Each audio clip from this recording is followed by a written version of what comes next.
Saudara-saudari dan anak-anak yang terkasih dalam Kristus, dari Novisiat SVD Kuburuteng Manggarai Flores NTT, saya Pastor Freddy Jahadin SVD menyampaikan ucapan selamat jumpa lagi lewat siraman rohani. Hari ini Selasa 29 Maret 2022. Injil hari ini diambil dari Yohanes bab 5 ayat 1 sampai 16. Kita diingatkan bahwa Tuhan mengetahui kebutuhan kita. Marilah kita berdoa memohon penerangan Roh Kudus. Dalam nama Bapa dan Putra dan Roh Kudus. Amin. Tuhan dan Allah kami, puji dan syukur kami haturkan kepadamu karena setiap saat Engkau selalu datang mendekati kami dan selalu bertanya pada kami apa yang kami butuhkan. Kami sungguh percaya bahwa Yesus Kristus, saudara kami, sungguh memahami apa yang kami butuhkan. Tuhan, bantulah kami, semoga kami pun selalu sensitif mendengarkan suara-Mu dan mengikuti apa yang Engkau perintahkan kepada kami. Tuhan, utuslah Roh Kudus-Mu, terangilah pikiran dan hati kami, agar sabda-Mu yang akan kami dengar dapat kami pahami dengan baik, dan isi pesan-Mu dapat kami hayati dan amalkan dalam hidup harian kami. Doa ini kami sampaikan dengan perantaran Kristus Tuhan kami. Amin. Tuhan sertamu dan sertamu juga. Inilah Injil Yesus Kristus menurut Yohanes. Dimuliakanlah Tuhan. Pada hari raya orang Yahudi, Yesus berangkat ke Yerusalem. Di Yerusalem dekat pintu gerbang domba ada sebuah kolam yang dalam bahasa Ibrani disebut Betesda. Serambinya ada 5, dan di serambi-serambi itu berbaring sejumlah besar orang sakit, orang-orang buta, orang-orang timpang, dan orang-orang lumpuh yang menantikan goncangan air kolam itu. Sebab sewaktu-waktu turun malaikat Tuhan ke kolam itu dan menggoncangkan air itu. Barang siapa yang terdahulu masuk ke dalamnya, sesudah goncangan air itu menjadi sembuh, apapun juga penyakitnya. Di situ ada seorang yang sudah 38 tahun lamanya sakit. Ketika Yesus melihat orang itu berbaring di situ, dan karena ia tahu bahwa ia telah lama dalam keadaan itu, berkatalah ia kepadanya, "Maukah engkau sembuh?" Jawab orang sakit itu kepadanya, "Tuhan, tidak ada orang yang menurunkan aku ke dalam kolam itu apabila airnya mulai goncang. Dan sementara aku menuju ke kolam itu, orang lain sudah turun mendahului aku." Kata Yesus kepadanya, "Bangunlah, angkatlah tilammu, dan berjalanlah." Dan pada saat itu juga sembuhlah orang itu. Lalu ia mengangkat tilamnya dan berjalan. Tetapi hari itu hari Sabat. Karena itu orang-orang Yahudi berkata kepada orang yang baru sembuh itu, "Hari ini hari Sabat dan tidak boleh engkau memikul tilammu." Akan tetapi ia menjawab mereka, "Orang yang telah menyembuhkan aku, dia yang mengatakan kepadaku, 'Angkatlah tilammu dan berjalanlah.'" Mereka bertanya kepadanya, "Siapakah orang itu yang berkata kepadamu, 'Angkatlah tilammu dan berjalanlah'?"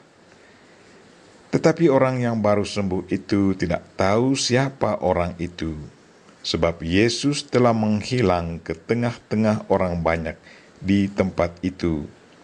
Kemudian Yesus bertemu dengan dia dalam bait Allah, lalu berkata kepadanya, "Engkau telah sembuh, jangan berbuat dosa lagi, supaya padamu jangan terjadi yang lebih buruk.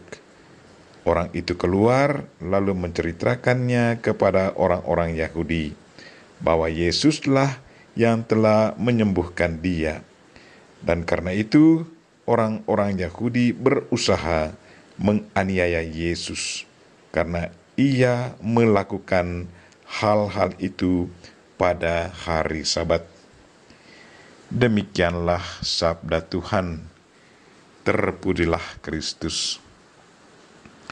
Saudara-saudari dan anak-anak yang terkasih dalam Kristus, tema renungan kita hari ini ialah Tuhan mengetahui kebutuhan kita. Injil hari ini sungguh sangat menarik. Kalau kita kembali ke Injil kemarin, seorang pegawai istana karena didorong oleh cintanya kepada anaknya yang sangat menderita dan hampir mati, pergi mencari Yesus. Ia berjalan cukup jauh mau menemui dan meminta Yesus untuk datang menjenguk anaknya yang lagi sakit. Ia percaya bahwa kalau Yesus menjamahnya, pasti anaknya akan sembuh. Kita dengar dalam Injil bahwa harapannya terwujud. Cinta dan imannya sudah membangkitkan semangat baru dalam diri seorang bapa. Anak sembuh dan semua anggota keluarga percaya kepada Yesus Kristus. Injil hari ini ceritanya sangat menarik. Yesus Kristus sendiri datang mendekati orang sakit. Ia melihat seorang yang sudah 38 tahun menderita sakit, baring di dekat kolam. Ia bertanya kepadanya, "Maukah engkau sembuh?" Satu pertanyaan yang sungguh menggugah hati si penderita yang sudah 38 tahun merindukan kesembuhan.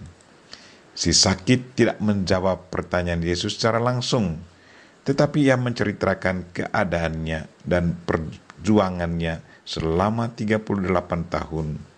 Katanya, "Tuhan, tidak ada orang yang menurunkan aku ke dalam kolam apabila airnya mulai goncang, dan sementara aku menuju ke kolam itu, orang lain sudah turun mendahului aku."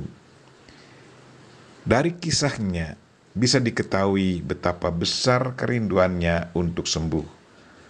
Dalam ketakberdayaannya, ia selalu mendambakan pertolongan sesama untuk mengangkatnya masuk ke dalam kolam air. Tetapi sayang, tak seorang pun datang membantunya. Rupanya selama 38 tahun, ia tetap berdoa dan tidak kehilangan harapan. Ia tidak putus asa dan tidak tinggalkan tempat yang mendatangkan kesembuhan itu. Ia bersabar dan selalu mendambakan kesembuhan. Kini waktunya tiba. Ia tidak mengharapkan bahwa penyembuh utama, yaitu Tuhan sendiri, datang di siang bolong, menawarkan berita gembira kepadanya, "Maukah engkau sembuh?" Ia juga tidak tahu kalau yang menawarkan kesembuhan itu adalah Yesus Kristus. Cerita tentang perjuangannya dan kerinduannya untuk sembuh sungguh menggugah hati Yesus. Yesus Kristus menanggapi kisahnya dengan kata-kata mujizat yang tidak pernah dipikirkan oleh si sakit itu. Ia diminta oleh Yesus untuk bangun dan mengangkat tilamnya dan berjalan. Si sakit mengikuti perintah Yesus dengan penuh iman. Kesembuhannya pun terjadi. Karena sukacitanya yang berlimpah, ia tidak sempat mencari tahu siapa sebenarnya yang menyembuhkan dia. Saudara-saudari dan anak-anak yang terkasih dalam Kristus, cerita Injil hari ini sesungguhnya mau mengingatkan kita akan cinta Tuhan kepada kita. Tuhan sesungguhnya tidak pernah meninggalkan kita. Setiap saat Ia datang bertanya kepada kita di saat kita berada dalam keadaan tak berdaya. Ia tahu kebutuhan kita, tetapi betapa sering kita tidak mendengar bisikannya. Selain itu, Injil juga mau mengingatkan kita supaya selalu bersabar dan jangan cepat putus asa. Bersabarlah dalam menanggung derita. Percayalah bahwa Tuhan selalu ada di samping kita. Kerinduan dan keluh kesah kita pun pasti didengar oleh Tuhan sendiri. Kalau dalam kehidupan harian kita merasa bahwa orang lain tidak datang membantu kita, janganlah putus asa. Ingatlah si sakit ini. Kisahnya sungguh meneguhkan iman kita. 38 tahun ia tidak dibantu oleh sesama manusia. Tetapi karena kerinduan dan doanya, Tuhan sendiri yang memberinya kesembuhan. Marilah saudara-saudari dan anak-anak yang terkasih, sadarlah selalu bahwa Tuhan sungguh mengetahui apa yang sangat kita butuhkan. Teguhlah dalam iman dan pikulah penderitaan kita dengan sabar. Serahkanlah diri kita kepada Tuhan dan percayalah padanya. Ungkapkan semua kerinduan dan keluh kesah kita kepadanya dengan penuh iman. Iman dan cinta kita kepada Tuhan akan mendatangkan ketenangan, damai, dan keselamatan bagi kita. Kalau cinta dan iman kita selalu dihayati dan diamalkan dengan sepenuh hati, maka harapan kita pun pasti akan dipenuhi oleh Tuhan. Bersama Bunda Maria kita berdoa, Tuhan, kuatkanlah iman, cinta, dan harapan kami kepadamu. Gerakkanlah hati dan pikiran kami, dan semoga kami selalu sensitif mendengarkan bisikan suaramu. Amin. Marilah kita mohon berkat Tuhan. Tuhan sertamu dan sertamu juga. Semoga saudara sekalian dan mereka-mereka yang kita doakan hari ini, secara khusus orang sakit, dan segala aktivitas kita sepanjang hari ini diberkati oleh Allah yang Maha Kuasa, Bapa dan Putra dan Roh Kudus.